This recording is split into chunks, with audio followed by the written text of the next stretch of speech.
Igreja Cristo é Vida, a sua cidade refúgio.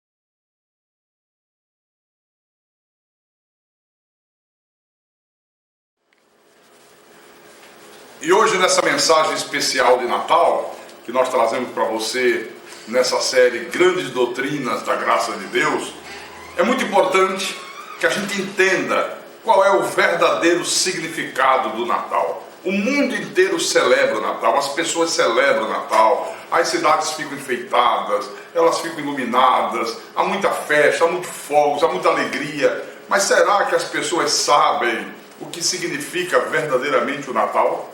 Claro, você vai dizer, o Natal é o nascimento de Jesus. O outro diz é o nascimento do Filho de Deus. O outro diz é a vinda do Salvador. Bom, então vamos iniciar abrindo a nossa Bíblia no livro de Lucas, capítulo 2, versículo 9 em diante. Versículo 8 em diante. Então, Lucas capítulo 2, versículo 8, diz assim: havia naquela mesma região pastores que viviam nos campos e guardavam o seu rebanho durante as vigílias da noite. E um anjo do Senhor desceu onde eles estavam, e a glória do Senhor brilhou ao redor deles, e ficaram tomados de grande temor. Agora preste atenção nesse versículo 10 e 11. O anjo, porém, lhes disse: não temais, eis aqui vos trago boa nova de grande alegria, que o será para todo o povo. É que hoje vos nasceu na cidade de Davi o Salvador, que é Cristo o Senhor. Então, o Natal é o nascimento do Salvador, que é Cristo o Senhor. Agora, a pergunta que se faz é a seguinte: quem é esse Salvador? Ah, é o Filho de Deus. E quem é o Filho de Deus? São coisas que nós precisamos entender à luz da Bíblia Sagrada. Porque pela falta de discernimento, pela falta de sabedoria dos homens, acabou se criando um falso ensinamento que se introduziu dentro da igreja, de que existe uma trindade celestial. Se ensinou à igreja que existe o Pai, existe um Filho, existe o Espírito Santo. E diz que são três pessoas distintas, mas iguais em poder, semelhantes em substância, né? E na verdade não é isso que a Bíblia nos apresenta. Não existe um Pai sentado, um Filho do lado direito e um Espírito Santo do lado esquerdo. Não existe isso aqui em nenhum lugar da Bíblia Sagrada. Aliás, ao longo do seu ministério terreno, essa foi a grande luta do apóstolo São Paulo: fazer com que a igreja compreendesse o mistério de Deus Cristo. Eu queria mostrar para você em Colossenses, se você abrir a tua Bíblia, por favor, Colossenses capítulo 2, versículo 1 e 2. O apóstolo São Paulo, já há 2000 anos atrás, ele dizia: gostaria, pois, que soubesseis quão grande luta venho mantendo por vós, pelos laodicenses, e por quantos não me viram face a face. Para que Paulo vinha mantendo uma grande luta? Para que ele vinha travando uma luta tão grande? Qual era o objetivo dessa luta do apóstolo São Paulo? Ele responde no versículo 2: para que o coração deles, dos colossenses, dos laodicenses e de quantos não tinham visto Paulo face a face, seja confortado e vinculado juntamente em amor, e eles tenham toda a riqueza da forte convicção do entendimento para compreenderem plenamente o mistério de Deus, Cristo. Paulo diz: olha, a igreja, ela tem que compreender plenamente o mistério de Deus, que é Cristo. Que mistério era esse que a igreja precisava compreender? E por que precisava compreender? Aqui no versículo 4, Paulo diz: Assim digo, para que ninguém vos engane com raciocínios falazes, com raciocínios fraudulentos. Esta era a grande preocupação do apóstolo. Paulo disse: eu não quero que engane vocês com raciocínios errados, com raciocínios fraudulentos. O que acabou acontecendo? Quando no ano 300 houve o concílio de Niceia, um concílio formado por 318 bispos da Igreja Católica, e eles decidiram formular a doutrina da existência de uma trindade celestial, onde disseram que havia um Pai, um Filho e um Espírito Santo, que eram três pessoas distintas, mas que essas três pessoas coexistiam, né? Eram iguais em poder, iguais em santidade, iguais em tudo, né? E essa falsa doutrina, esse falso ensinamento acabou sendo assimilado pela igreja até os dias de hoje, o que contraria frontalmente a verdade da Bíblia Sagrada. Então, a pergunta que eu quero começar respondendo é a seguinte: por que o Natal é a comemoração da vinda do Salvador? Essa é a pergunta que aparece agora no teu vídeo, olha só.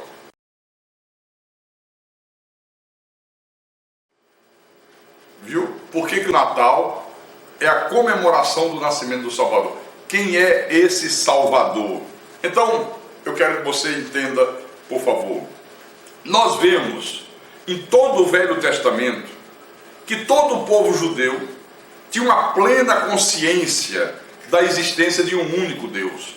Os judeus sempre foram monoteístas, eles nunca foram politeístas, como eram as nações pagãs, que criam em vários deuses, em tríades de deuses. Os judeus não, eles eram monoteístas, eles criam num único Deus. Então, em nenhum momento nós encontramos no Velho Testamento, mas olha, nem de longe, qualquer indício de uma crença na existência de uma trindade celestial, como se crê hoje. Os hebreus, irmãos, eles nunca falaram na existência de um pai, na existência de um filho, na existência de um Espírito Santo. Pelo contrário, todo Israel sabia que o Senhor é o único Senhor, e disso eles não abriam mão. Agora, todo o povo judeu conhecia de uma maneira profunda todos os acontecimentos lá do Jardim do Éden. As palavras que foram ditas pelo nosso Deus, pelo Senhor a Adão, foram muito claras naquela oportunidade. Eu queria que você visse na tua Bíblia, no livro de Gênesis, capítulo 3, versículo 17. O Senhor disse assim para Adão: visto que atendeste a voz de tua mulher, e comeste da árvore que eu te ordenara não comesses, maldita é a terra por tua causa. Maldita é a terra por tua causa. Quer dizer que todos eles sabiam que por causa do pecado de Adão e Eva, toda a terra se tornara maldita. O império das trevas havia se estabelecido. O homem se apartou de Deus. O homem passou a viver morto nos seus delitos e pecados. Agora, apesar de toda a tragédia que Satanás, com a sua astúcia, com as suas concupiscências, com seus enganos, fez se abater sobre os filhos de Deus, olha, meus irmãos, em hipótese alguma, Deus abandonaria os seus filhos. Por isso que a promessa de resgatar o seu povo da escravidão de Satanás já foi feita por Deus lá mesmo no paraíso. Lá mesmo Deus já fez essa promessa. Veja, por favor, na tua Bíblia, em Gênesis, capítulo 3, versículo 15, quando Deus diz ao diabo, se dirigindo a Satanás: porém inimizade entre ti e a mulher, entre a tua descendência e o seu descendente.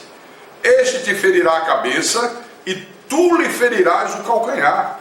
Então, por essa causa aqui, todo o povo hebreu, meus irmãos, eles viviam a fé num Salvador que viria. Eles esperavam ansiosamente o cumprimento dessa profecia divina. Por quê? Por causa do pecado de Adão, todo homem, quando nasce nesse mundo, todo filho de Deus, necessita de um Salvador. E toda a história do Velho Testamento anuncia o quê? A vinda desse Salvador que salvaria o seu povo, que salvaria os seus filhos. Agora a pergunta é: quem era esse Salvador que viria? Seria o Filho? Não, absolutamente não. Por quê? Porque o Filho, ele só passou a existir em Belém. Ele só passou a existir em Belém. O Salvador que viria, o Salvador que era ansiosamente aguardado, era o próprio Deus. Era o próprio Deus. O Senhor anunciou isso por intermédio do profeta Isaías. Veja, por favor, no livro do profeta Isaías, capítulo 43, Isaías 43, versículo 10 e 11. Diz assim: vós sois as minhas testemunhas, diz o Senhor, o meu servo a quem escolhi, para que saibais e me creiais e entendais que sou eu mesmo, e que antes de mim Deus nenhum se formou, e depois de mim nenhum haverá. Eu sou o Senhor, e fora de mim não há Salvador. Ora, como é que os judeus poderiam crer numa trindade celestial diante de palavras tão verdadeiras de Deus? Não tinham como.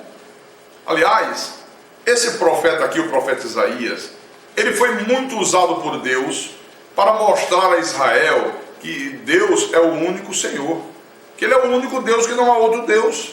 Numa outra ocasião, você vai ver aqui no capítulo 45, versículo 21, que mais uma vez as palavras proféticas de Isaías não deixam dúvidas.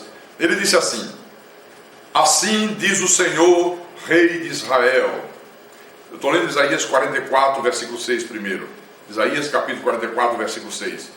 Assim diz o Senhor, Rei de Israel, seu Redentor, o Senhor dos exércitos: eu sou o primeiro e eu sou o último, e além de mim não há Deus.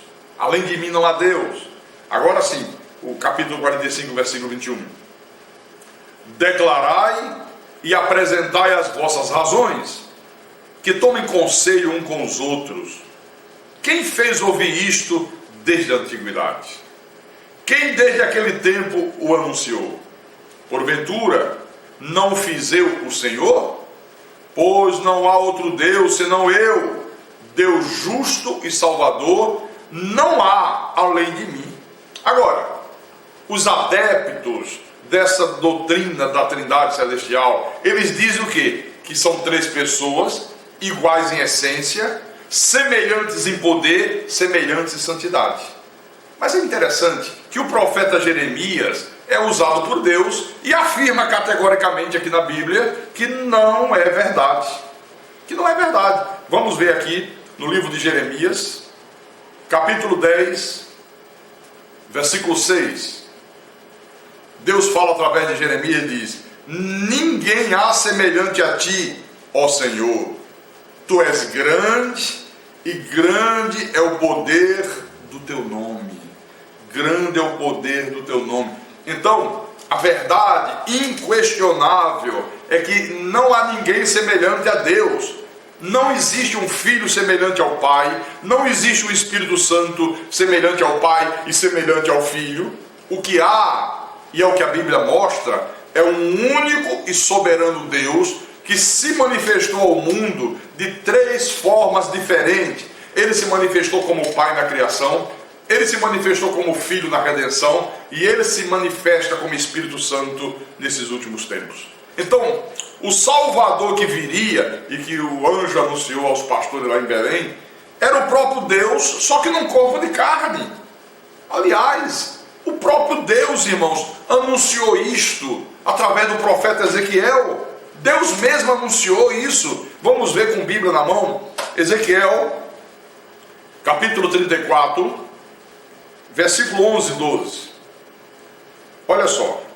Porque assim diz o Senhor Deus: eis que eu mesmo procurarei as minhas ovelhas e as buscarei. Ele não disse: eis que eu enviarei o meu filho para procurar as minhas ovelhas. Eu mesmo procurarei as minhas ovelhas e as buscarei. Como o pastor busca o seu rebanho, no dia em que encontro ovelhas dispersas, assim buscarei as minhas ovelhas. Livrá-las-ei de todos os lugares para onde forem espalhadas, no dia de nuvens e de escuridão. Então, essa profecia aqui, ela se cumpriu quando o Verbo se fez carne no ventre de Maria. O Senhor Jesus Cristo disse: eu sou o bom pastor, eu sou o bom pastor. 700 anos antes do Verbo se fazer carne no ventre daquela virgem lá da Galileia, o profeta Isaías também profetizou aquilo que mais tarde o apóstolo Paulo disse que era o mistério de Deus Cristo. Paulo disse: é o grande mistério da piedade. Aqui, Isaías capítulo 7, versículo 4. 700 anos antes, a profecia. Portanto, o Senhor mesmo vos dará um sinal. Eles queriam saber, como é que nós vamos saber que Deus veio salvar o seu povo? Deus disse: eu mesmo procurarei as minhas ovelhas. Qual é o sinal que nós vamos ter que Deus começou a procurar as suas ovelhas? Que Deus mesmo veio salvar o seu povo? Ele disse: olha, o Senhor mesmo vos dará um sinal. Eis que a virgem conceberá e dará à luz um filho, e lhe chamará Emanuel. E olha como as coisas de Deus são misteriosas, né, meus irmãos?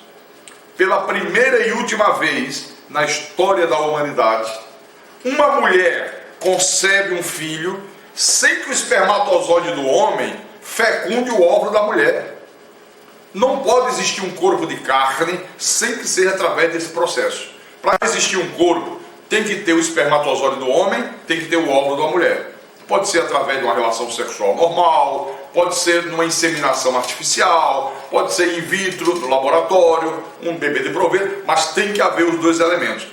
Pela primeira e única vez, tirando Adão e Eva, passou a existir um ser de carne, sem que o espermatozoide do homem fecundasse o óvulo da mulher. Ou seja, o próprio Deus, na sua manifestação de espírito, gerou no ventre da Virgem Maria aquele corpo de carne, onde ele mesmo, Deus, habitaria. Interessante é que 700 anos depois de Isaías haver profetizado esse grande mistério da piedade, o grande mistério de Deus, Cristo, olha, Mateus relatou o cumprimento. Então observe que o Senhor disse, o anjo disse: o que nela foi gerado é do Espírito Santo. Irmãos, Deus não pode ser gerado. O que foi gerado foi um corpo de carne, um ente santo, sem pecado, para que nele habitasse a plenitude de Deus. Você lembra que nós lemos ainda há pouco, lá em Colossenses capítulo 2, versículo 9, quando Paulo disse à igreja: porquanto nele habita corporalmente toda a plenitude da divindade. Então, nós já vimos aqui Deus falando através do profeta Isaías, dizendo: eu sou o Senhor, fora de mim não há Salvador, Isaías 43, 11. Depois nós vimos Deus falando em Isaías 45, 21, Deus justo e Salvador não há além de mim. Agora, 700 anos depois, o anjo anunciava: ele salvará o seu povo dos pecados dele. Esse é que é o grande mistério da piedade. Esse é que é o mistério de Deus Cristo, que Paulo disse.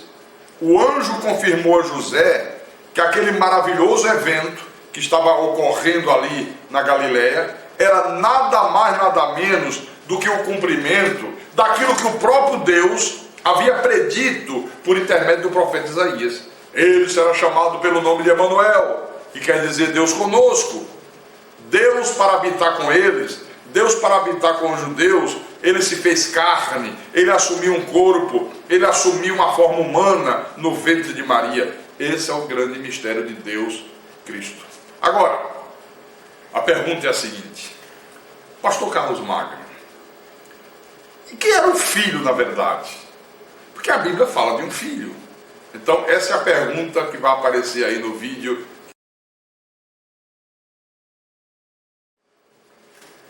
Bom, para que nós entendamos quem era o Filho de Deus, é preciso que a gente abra as nossas Bíblias em Lucas, capítulo 1, versículo 26 em diante. Você vai ver que aqui tem um relato que diz que no 6º mês foi o anjo Gabriel enviado da parte de Deus para uma cidade da Galileia chamada Nazaré, a uma virgem desposada com certo homem da casa de Davi, cujo nome era José. A virgem chamava-se Maria. E entrando o anjo onde ela estava, disse: alegra-te, muito favorecida, o Senhor é contigo. Ela, porém, ao ouvir esta palavra, perturbou-se muito e pôs-se a pensar no que significaria esta saudação. Mas o anjo lhe disse: Maria, não temas, porque achaste graça diante de Deus. Eis que conceberás e darás à luz um filho, a quem chamarás pelo nome de Jesus Cristo, pelo nome de Jesus. Este será grande e será chamado Filho do Altíssimo. Deus, o Senhor, lhe dará o trono de Davi, seu pai. Ele reinará para sempre sobre a casa de Jacó, e o seu reinado não terá fim. Então disse Maria ao anjo: como será isto? Pois não tenho relação com homem algum. Veja que Maria sabia que para uma mulher gerar um filho, ela tinha que ter relação com um homem. Sem relação sexual, não poderia gerar filho. Aquilo que eu disse ainda há pouco, tem que haver o espermatozoide do homem fecundando o óvulo da mulher. Por isso que ela ficou pasma. Mas como vai ser isso, se eu não tenho relação com homem algum? Eu sou uma virgem. Agora preste atenção à resposta do anjo Gabriel no versículo 35. Respondeu-lhe o anjo: descerá sobre ti o Espírito Santo, o próprio Deus, e o poder do Altíssimo te envolverá com a sua sombra. Por isso, também o ente santo que há de nascer será chamado Filho de Deus. O que é que será chamado Filho de Deus? O ente santo que há de nascer, o ente santo que há de ser gerado no teu corpo, que há de ser gerado de uma forma miraculosa. Por que não será chamado filho de José e filho de Maria? Porque foi o próprio Deus que gerou. Não teve a participação nem do espermatozoide de José, nem do óvulo de Maria. Deus gerou aquele ente santo, aquele corpo de carne, sem a semente do pecado que todos nós temos, para que ele, Deus, habitasse naquele corpo. Então, o que a Bíblia chama de filho de Deus é o corpo, é a natureza humana, é o corpo de carne, onde o próprio Deus passou a habitar. Por isso que ele disse, olha, será chamado. Por que ele não disse, por que ele disse que ele será chamado? Porque ele só seria chamado filho de Deus quando ele fosse gerado, quando ele nascesse do ventre da Virgem Maria, né?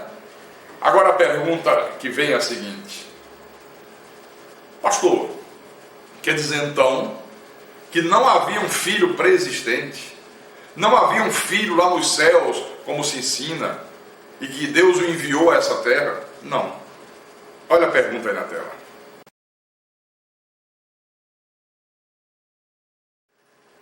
Diante dessa pergunta, eu quero dizer para você que é muito usada no mundo religioso a expressão o Filho Eterno de Deus.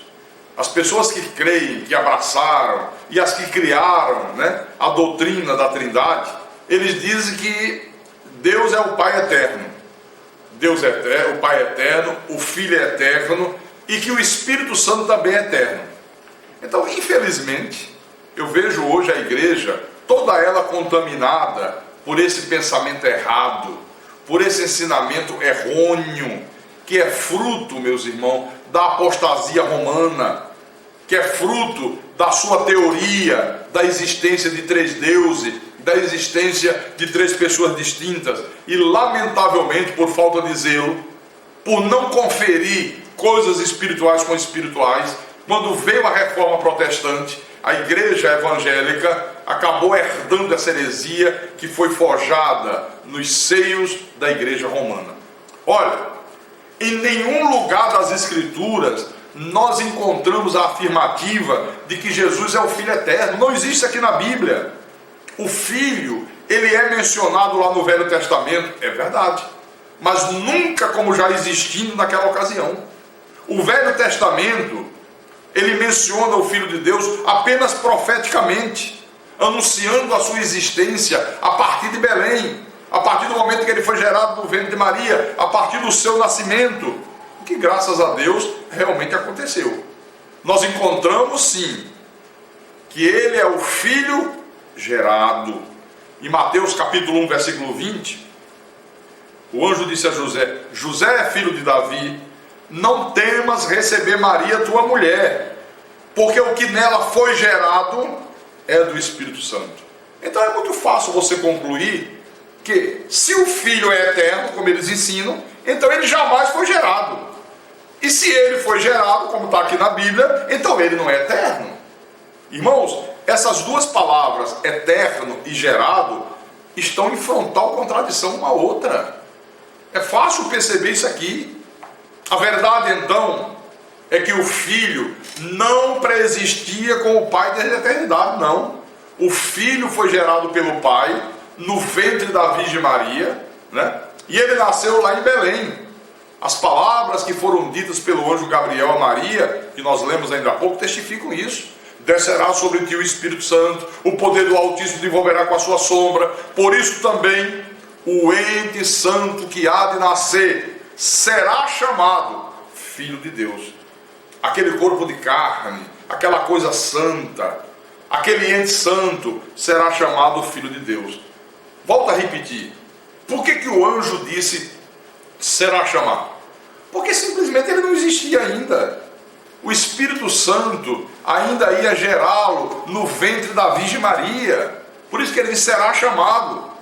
O apóstolo São Paulo, ele também ratifica essa mesma verdade quando ele escreve a sua epístola aos Gálatas. Em Gálatas capítulo 4, versículo 4, ele disse assim: vindo porém a plenitude do tempo, Deus enviou seu Filho, nascido de mulher, nascido sob a lei. Então esta é a verdade. O Filho foi nascido de uma mulher. Quando Paulo diz que Deus enviou seu Filho, ele não está dizendo que ele já existia lá nos céus e que ele foi enviado. Não. Ele enviou o seu Filho depois que ele nasceu. Ele foi enviado para uma missão, que era resgatar os que estavam sob a lei. Há muita gente que quando lê essa expressão aqui, enviou seu Filho, aí imagina que ele foi enviado do céu, que ele já existia com Deus lá na eternidade. Isso é um erro crasso. Então, mais uma vez é bom lembrar que a letra mata. A Bíblia diz a letra mata. Você tem que discernir o espírito da letra. Você quer ver uma coisa? Abra em Mateus capítulo 11, versículo 10, que é uma coisa muito interessante que eu quero mostrar para você. Jesus, se referindo a João Batista, disse assim: este é de quem está escrito: eis aí envio diante de tua face o meu mensageiro, o qual preparará o teu caminho diante de ti. Então vemos então que João também foi enviado por Deus. Você pode ler: houve um homem enviado de Deus, cujo nome era João. Ora, se nós usarmos o mesmo raciocínio dos inventores da Trindade Celestial, nós poderíamos perfeitamente afirmar que João já era um homem já antes do seu nascimento, o que seria um absurdo total e completo, né? Agora, há outros que usam o texto de João, no livro de João capítulo 3, versículo 16, também para defender essa teoria de que o Senhor já existia nos céus, e diz assim, o texto diz assim: porque Deus amou ao mundo de tal maneira que deu o seu Filho unigênito, para que todo que nele crê não pereça, mas tenha a vida eterna. Então eles usam essa palavra deu, como aparece aqui no texto, para provar que Cristo era o Filho antes que Deus o desse a nós. Não, tanto a palavra deu, como está aqui, como a palavra enviou, elas são empregadas, meus irmãos, no sentido de que Deus enviou o seu Filho, de que Deus deu o seu Filho, mas como um homem maduro, para o desempenho de uma missão. Olha, Jesus fez o mesmo em relação aos seus discípulos. Aqui em João capítulo 20, vamos adiantar um pouquinho. João capítulo 20, versículo 21. Disse-lhe, pois, Jesus outra vez: Pai seja convosco. Assim como o Pai me enviou, eu também vos envio. Você está vendo? Foram enviados naquele momento. O Senhor Jesus foi enviado para uma missão como um homem maduro. Ele iniciou o seu ministério aos 30 anos. Então eu quero que você veja que 700 anos antes do Filho ser enviado, já havia uma profecia de Isaías que dizia algo muito interessante. Aqui em Isaías capítulo 61, versículo 1. Diz assim: o Espírito do Senhor Deus está sobre mim, porque o Senhor me ungiu para pregar boas novas aos quebrantados.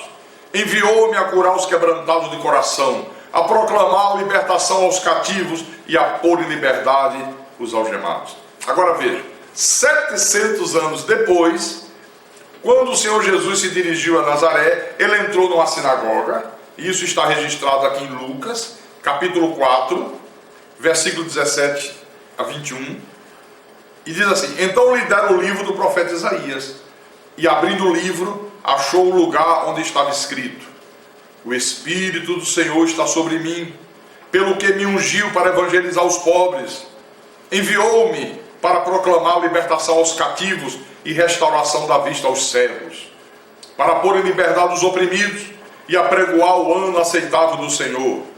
Tendo fechado o livro, devolveu ao assistente e sentou-se, e todos na sinagoga tinham os olhos fitos nele. Então passou Jesus a dizer-lhes: hoje se cumpriu a escritura que acabaram de ouvir. Observe que o filho disse que o Senhor ungiu e o enviou. Claro, não antes dele ser gerado, nem como uma criança recém-nascida, mas como um homem maduro, como um homem de 30 anos de idade. Então, é sem sombra de dúvidas, meus irmãos, que o filho passou a existir. O filho foi gerado lá em Belém. Lá em Belém. Então, quando o primogênito foi introduzido no mundo, quando Maria deu à luz a criança, não é? O primogênito foi introduzido no mundo. Deixa eu mostrar aqui em Hebreus capítulo 1. Hebreus 1. Vamos ler o versículo 5 e 6. Olha o que diz: pois a qual dos anjos disse jamais: tu és meu filho, eu hoje te gerei. E outra vez: eu lhe serei pai, e ele me será filho. E novamente, ao introduzir o primogênito no mundo, diz: e todos os anjos de Deus o adorem. Ora, quando foi que o primogênito foi introduzido no mundo? Quando Maria deu à luz a criança. Naquele dia, meus irmãos, havia uma ordem para que todos os anjos de Deus o adorassem. E isso aqui aconteceu quando o primogênito foi introduzido no mundo, quando ele nasceu lá em Belém, quando o anjo anunciou aos pastores o nascimento do Salvador. Eu mostrei ainda há pouco, podemos voltar lá em Lucas capítulo 2, no versículo 13 e 14, diz assim: subitamente apareceu com o anjo uma multidão da milícia celestial, louvando a Deus e dizendo: glória a Deus nas maiores alturas e paz na terra entre os homens a quem Ele quer bem. Então, até o filho ser gerado no ventre da virgem, todas as vezes que o Velho Testamento o menciona profeticamente. Nunca como ele já existindo naquele tempo. Nunca. Você não vê isso no Velho Testamento em lugar algum. Então, o grande mistério de Deus Cristo é que Deus se fez carne. Deus assumiu um corpo.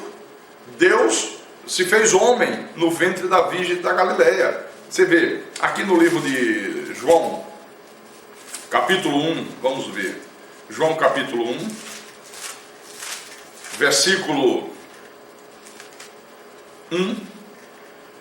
Olha o que diz: no princípio era o verbo, e o verbo estava com Deus, e o verbo era Deus. O que é o verbo? A palavra.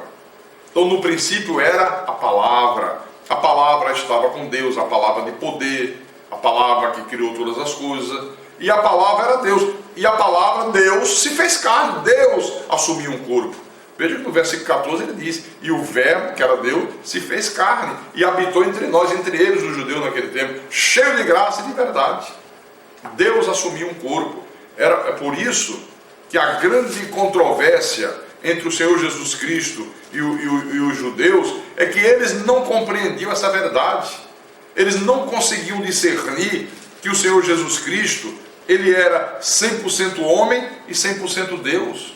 Então eles ficaram profundamente conturbados quando Jesus dizia que era Deus. Por exemplo, no livro de João mesmo, no capítulo 10, João capítulo 10, versículo 27 em diante. Jesus disse assim: as minhas ovelhas ouvem a minha voz. Olha, as minhas ovelhas. Você lembra que eu mostrei lá no Velho Testamento, Deus dizendo através de Ezequiel: eis que eu mesmo procurarei as minhas ovelhas. Então, ele disse: as minhas ovelhas ouvem a minha voz, eu as conheço e elas me seguem. Eu lhes dou a vida eterna, jamais perecerão, e ninguém as arrebatará da minha mão.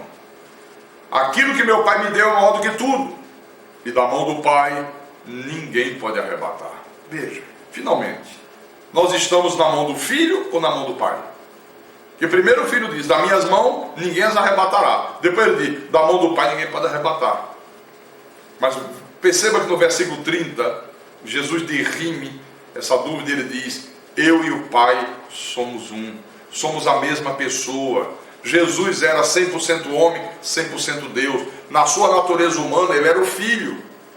O Espírito que estava dentro daquele corpo era o Deus bendito, era o Deus Todo-Poderoso. Os judeus compreenderam tão bem o que Jesus estava dizendo, que diz assim: novamente pegaram os judeus em pedras para lhe atirar. E Jesus disse: tenho-vos mostrado muitas boas obras da parte do Pai. Por qual delas vocês me apedrejam? E eles responderam: não é por boa obra que te apedrejamos, e sim por causa da blasfêmia, pois sendo tu homem, te fazes Deus a ti mesmo? Se você é um homem de carne, como é que você está dizendo que é o Deus Todo-Poderoso? Como é que você está dizendo que você é o nosso Deus? Eles não compreendiam que Jesus era o cumprimento da profecia de todos os seus antigos profetas. Eles não discerniram aquilo que estava escrito nas Escrituras Sagradas. Houve um outro episódio muito interessante, que está nesse mesmo livro de João, capítulo 14, que eu queria que você fosse lá, versículo 6. Jesus disse assim: eu sou o caminho, e a verdade e a vida. Ninguém vem ao Pai senão por mim.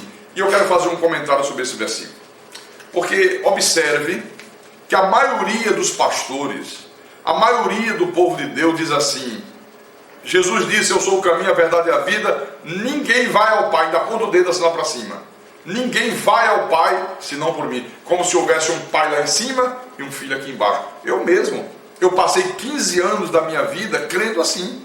E um dia eu estava lendo a Bíblia, e quando eu cheguei nesse texto aqui, eu digo: ó, Jesus disse: ninguém vem. Eu achava que isso aqui era um erro de gráfica. Ao invés de, não foi feita a correção, alguém digitou errado e saiu assim. Eu não discerni o que significava ninguém vem ao Pai senão por mim. E pasmem o que ele disse em seguida aos seus apóstolos: se vós me tivesseis conhecido, conhecerias também a meu Pai. Olha, eles estavam com Jesus há 3 anos, dia e noite, e Jesus disse para ele: se vocês tivessem me conhecido, vocês conheceriam também a meu Pai.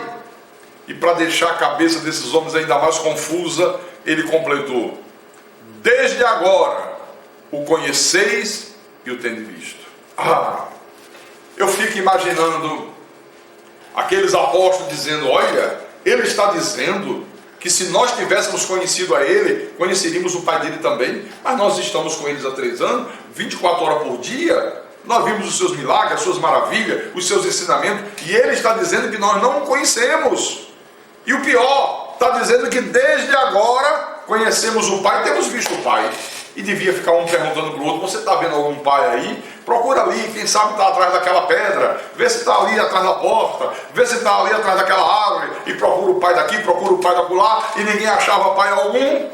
Até que tomaram a decisão e disseram: bom, vamos perguntar ao homem, cadê esse pai?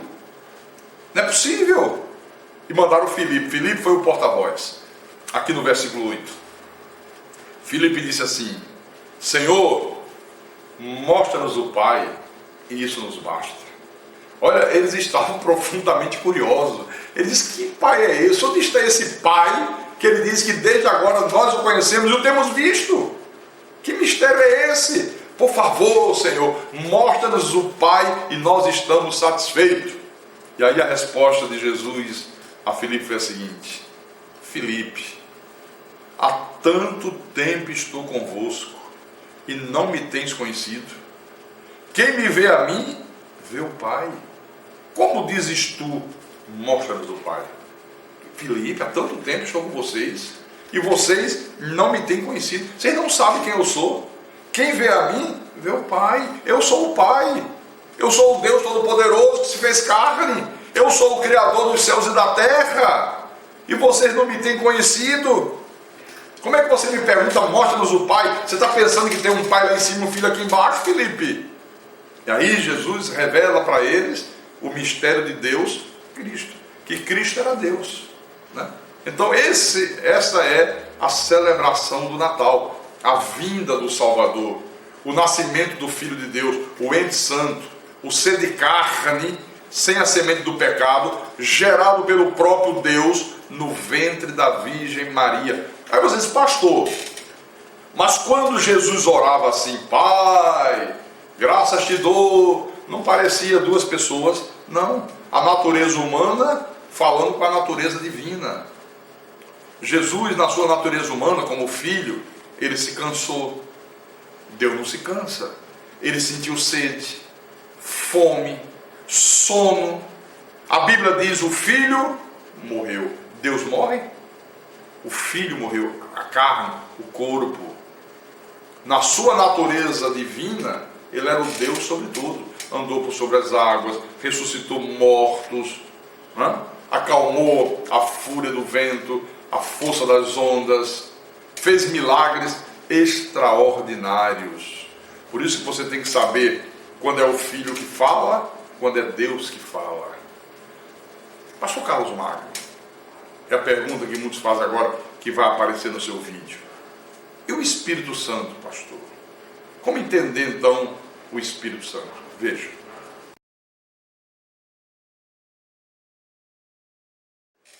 Bom, para responder essa pergunta, nós já entendemos que o Senhor Jesus Cristo era o próprio Deus num corpo de carne.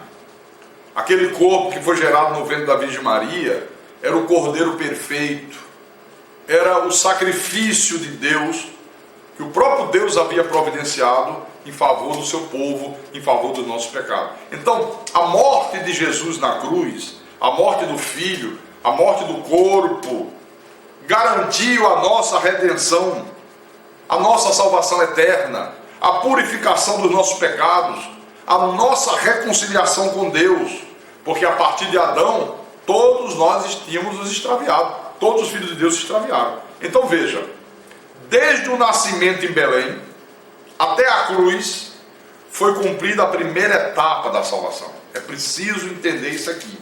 Agora, depois da morte e da ressurreição de Jesus, vem a segunda etapa da salvação, que é a sua manifestação de Espírito Santo, não mais no corpo de carne. E isso aconteceu a partir do Pentecoste. Então, vamos entender rapidamente isso aqui, todo esse grande mistério que foi revelado ao apóstolo Paulo, conferindo coisas espirituais com espirituais. Olha, a declaração que Jesus fez e que João registrou no seu livro, no capítulo 14, por favor, vamos abri-lo. João capítulo 14, versículo 16 e 17, ajuda a esclarecer tudo isso. Jesus estava reunido com seus apóstolos e ele disse assim: e eu rogarei ao Pai, e ele vos dará outro Consolador, a fim de que esteja para sempre convosco. O Espírito da verdade, que o mundo não pode receber, porque não o vê nem o conhece. Vós o conheceis, porque ele habita convosco, e estará em vós. Bom, no texto grego original, essa palavra Consolador, Paracleto, né? Eis que eu rogarei ao Pai, ele vos dará outro Paracleto, ou seja, outro dom do Espírito, outra manifestação. Então, quando Jesus usou a expressão outro Consolador, está implícito aqui que ele já tinha um Consolador, claro. Eu não posso dizer para minha esposa, eu vou te dar outro relógio, se ela não tiver um relógio. Então a pergunta é, qual a diferença entre o Consolador que eles já tinham para o Consolador que viria, o outro Consolador que viria? Qual é a diferença? Olha, as palavras de Jesus aqui não deixam dúvidas. Ele disse, a fim de que esteja para sempre convosco. O Consolador que eles já tinham não era para sempre. Era Jesus numa forma humana, era Deus num corpo de carne. Ele tinha um período para estar com eles. Agora, o outro que viria, seria para ficar para sempre com eles. Interessante é que o Senhor Jesus complementou aqui, ó, vós o conheceis. Mais uma vez, os apóstolos devem ter ficado atônitos diante dessa afirmativa aqui do Senhor Jesus Cristo. Como é que eles poderiam conhecer o Consolador se o Senhor ainda iria rogar ao Pai que o enviasse? Como é que poderia conhecer? A resposta é clara. Porque Ele habita convosco e estará em vós. Habita ao lado, estará em vós, dentro de vocês. Quem era esse que habitava com os apóstolos? O Senhor Jesus Cristo. Que é na verdade, né? O Espírito Santo encarnado, o Espírito Santo de forma de homem. Na sua forma humana, ele tinha um tempo de permanência com os apóstolos, limitado até o dia da sua ascensão aos céus. Agora, na sua forma de Espírito Santo, ele não estaria mais limitado nem a tempo, nem a lugar. Ele estaria para sempre com o seu povo. E exatamente por saber dessa verdade, é que quando Paulo escreveu a sua epístola aos Gálatas, no capítulo 2, versículo 20, Paulo disse assim, logo, já não sou eu quem vive, mas Cristo vive em mim. Não sou eu quem vive, Cristo vive em mim. Depois de ressuscitado, meus irmãos, ele voltou e agora está dentro de nós. Agora não mais num corpo de carne. Ele agora está dentro de cada um dos seus filhos, à medida que ele lhes concede vida, e é para sempre. Esse é o grande mistério de Deus, Cristo. Esse é o grande mistério da piedade. E é interessante que na sequência, depois de Jesus dizer que o Pai enviaria outro Consolador, e que ele estaria para sempre com eles, que eles já o conheciam, porque ele habitava com eles, o Senhor Jesus prometeu no versículo 18, João 14, 18, não vos deixarei órfãos, voltarei para vós outros.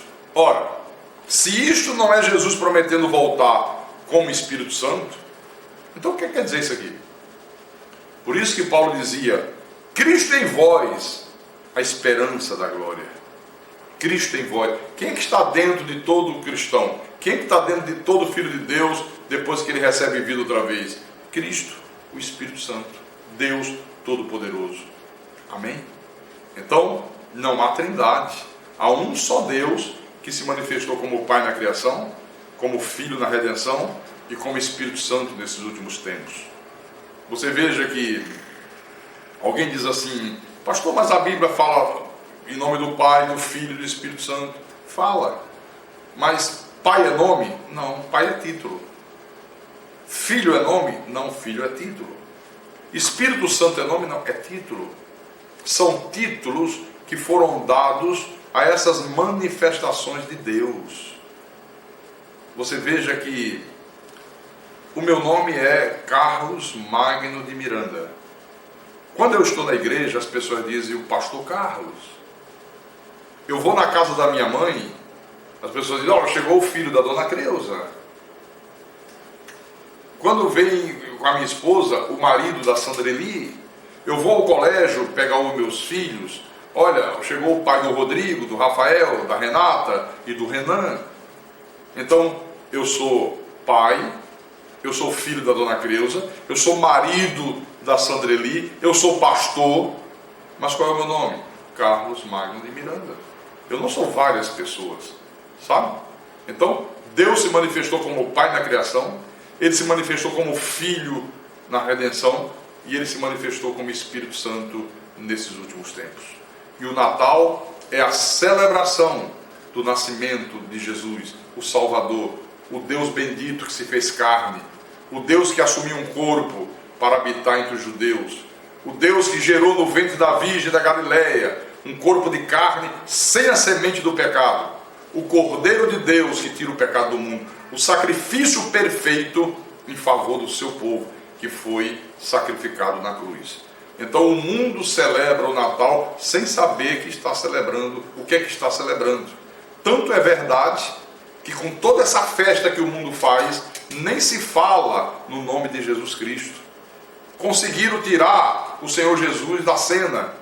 A festa que é dele passou a ser ocupada pelo Papai Noel. Colocaram um velhinho de barbas brancas, um intruso, e onde você vai, só se vê Papai Noel. Você abre o jornal, Papai Noel. Você olha as vitrines, Papai Noel. Você anda pela rua da cidade, Papai Noel. O diabo conseguiu tirar Deus da cena e colocar uma falsidade diabólica chamada Papai Noel. Mas é bom que o mundo celebre. É bom que as cidades se iluminem. É bom que haja luzes por todos os cantos. É bom que eles comemorem. É bom que eles soltem fotos. Porque mesmo sem saber, eles estão anunciando que o Salvador veio. Eles estão anunciando que Deus cumpriu a promessa e que todo o povo de Deus será salvo em nome